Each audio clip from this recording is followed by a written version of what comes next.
জয় যিশু। প্রথম পাঠ আদি পুস্তক হতে আজকের বাণী পাঠ 3 অধ্যায় 9 থেকে 24 পদ।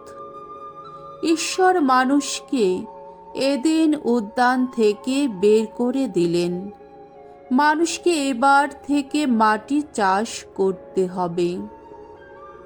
প্রভু ঈশ্বরের আদেশ অমান্য করে মানুষ যখন নিষিদ্ধ ফল খেয়েছিল, তখন প্রভু ঈশ্বর সেই মানুষকে ডেকে বললেন, কোথায় তুমি?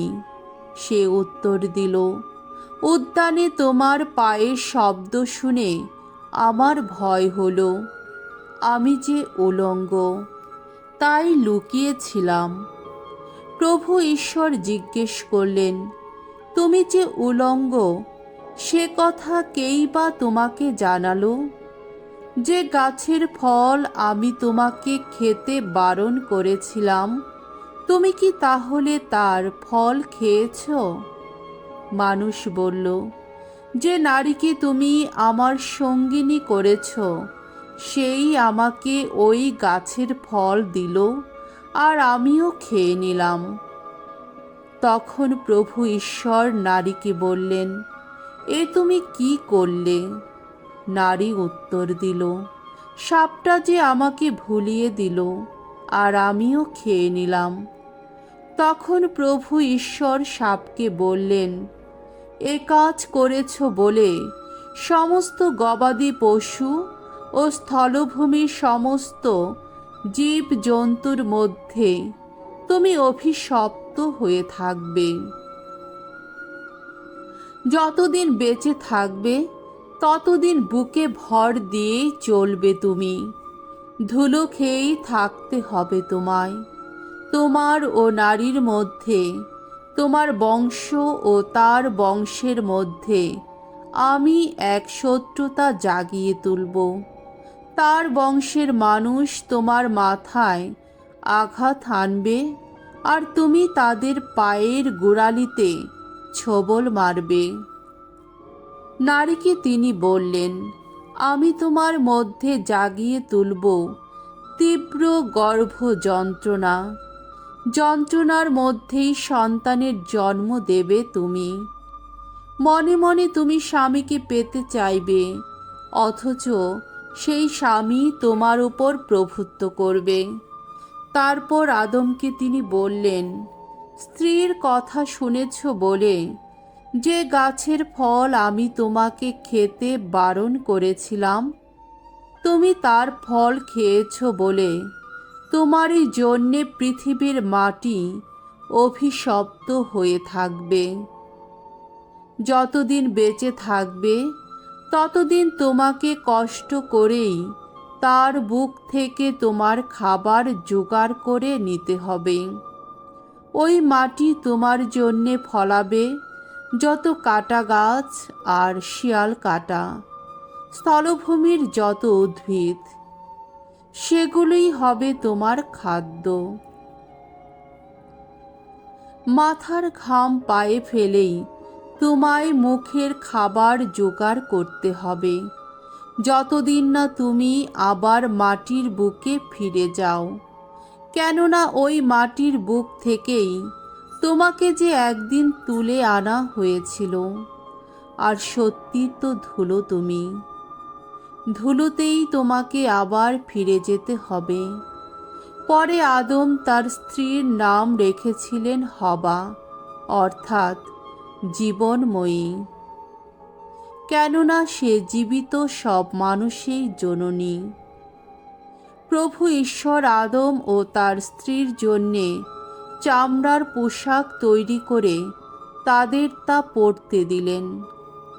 তারপর প্রভু ঈশ্বর বললেন, মানুষ তো দেখছি যেন আমাদেরই একজন হয়ে উঠেছে, তার তো ভালো মন্দের জ্ঞান হয়েছে। এখন দেখতে হবে সে যেন হাত বাড়িয়ে জীবন বৃক্ষের ফলও পেড়ে না নেয়, আর সেই ফল খেয়ে যেন চিরজীবী না হয়। তাই প্রভু ঈশ্বর মানুষকে এদেন উদ্যান থেকে বের করে দিলেন। তাকে এবার থেকে মাটি চাষ করতে হবে, সেই মাটি যার বুক থেকে একদিন তাকে তুলে আনা হয়েছিল। তিনি উদ্যানের বাইরে তাকে তাড়িয়েই দিলেন এবং জীবন বৃক্ষের কাছে যাবার পথ আগলে রাখবার জন্যে তিনি এদেন উদ্যানের পূব দিকে মোতায়েন রাখলেন সেই খেরুবদের, আর রাখলেন সেই জ্বলন্ত তলোয়ার যা ঝলক দিয়ে চারদিকে ঘুরছে। প্রভুর বাণী। ঈশ্বরকে ধন্যবাদ। সাম সঙ্গীত 90 অধ্যায় 2 থেকে 6 পদ, 12 থেকে 13 পদ। ধো প্রভু, তুমি আমাদের একান্ত আশ্রয়, চিরদিন চিরকাল। যখন জন্মায়নি যত পাহাড় পর্বত, যখন হয়নি উদ্ভূত পৃথিবী বা বিশ্বজগৎ, ওগো তখন থেকেই, সেই অনাদিকাল থেকে নিরবধিকাল ঈশ্বর তুমি। মানুষকে আবার ধোলাতেই ফিরিয়ে আনো তুমি। তুমি বলো, মানব সন্তানেরা, তোমরা আবার ধুলার বুকেই ফিরে যাও। তোমার দৃষ্টিতে 1000 বছর তা যেন মিলিয়ে যাওয়া গতকালেরই মতো, যেন রাত্রির একটি প্রহরীরই মতো। মানুষকে তুমি ভাসিয়ে নিয়ে যাও, তারা যেন স্বপ্নেরই মতো, প্রভাতে বিকশিত তৃণখণ্ডেরই মতো তারা। প্রভাতে অঙ্কুরিত হয়, বিকশিত হয়, তারপর ম্লান হয়, শুকিয়ে যায় সন্ধ্যাবেলায়। আমাদের বুঝতে শেখাও, ওগো, কদিনই বা জীবনের আয়ু। আমাদের অন্তরে যেন জেগে ওঠে পরম জ্ঞান।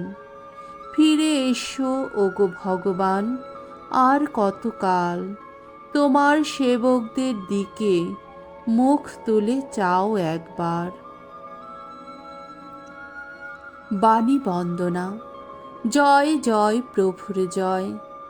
মানুষ কেবল রুটি খেয়েই পারে না কো বাঁচতে, প্রভুর উক্তি পাথেয় করে পারে বেঁচে থাকতে।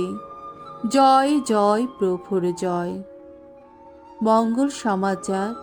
মার্ক রচিত মঙ্গল সমাচার 8 অধ্যায় 1 থেকে 10 পদ। ক্ষুধিত মানুষের অন্নদাতা যিশু। এই সময় একদিন যিশুর চারপাশে আবার বহু মানুষের ভিড় জমেছিল। তাদের কাছে খাবার মতো কিছুই নেই দেখে যিশু তখন শিষ্যদের কাছে ডেকে বললেন, এই সমস্ত লোকদের জন্যে আমার বড় দুঃখ হয়। এরা আজ 3 দিন ধরে আমার সঙ্গে রয়েছে, আর এখন এদের কাছে খাবার মতো কিছুই নেই। আমি যদি এখন এদের এমন উপসী অবস্থাতেই ঘরে ফিরে যেতে বলি, তাহলে এরা তো পথেই অজ্ঞান হয়ে পড়বে। এদের মধ্যে কেউ কেউ আবার দূর থেকেও এসেছে। শিষ্যেরা তখন উত্তর দিলেন, কিন্তু এখানে এমন নির্জন স্থানে এত সব লোকের খিদে মেটাবার মতো রুটি জোগাড় করে আনা কারো পক্ষে কি সম্ভব? যিশু তখন জিজ্ঞেস করলেন, তোমাদের কাছে কখানা রুটি আছে? তারা উত্তর দিলেন, 7 খানা। তখন যিশু লোকদের মাটিতে বসতে বললেন। তারপর সেই 7 খানা রুটি হাতে নিয়ে তিনি ঈশ্বরকে ধন্যবাদ জানালেন, আর রুটিগুলো ছিঁড়ে টুকরো টুকরো করে লোকদের পাতে দেবার জন্যে তার শিষ্যদের হাতে তা তুলে দিলেন, আর তারাও তখন সকলের পাতে তা দিতে লাগলেন। তাদের কাছে কয়েকটি ছোট ছোট মাছও ছিল। আশীর্বাণী উচ্চারণ করে যিশু এই মাছ কটাও সকলের মধ্যে দিতে বললেন। লোকেরা খেলো, পেট ভরেই খেলো। তারপর যতগুলো টুকরো পড়ে রইল, শিষ্যেরা তা কুড়িয়ে নিলেন, আর তাতে 60টি ধামা ভরে গেল।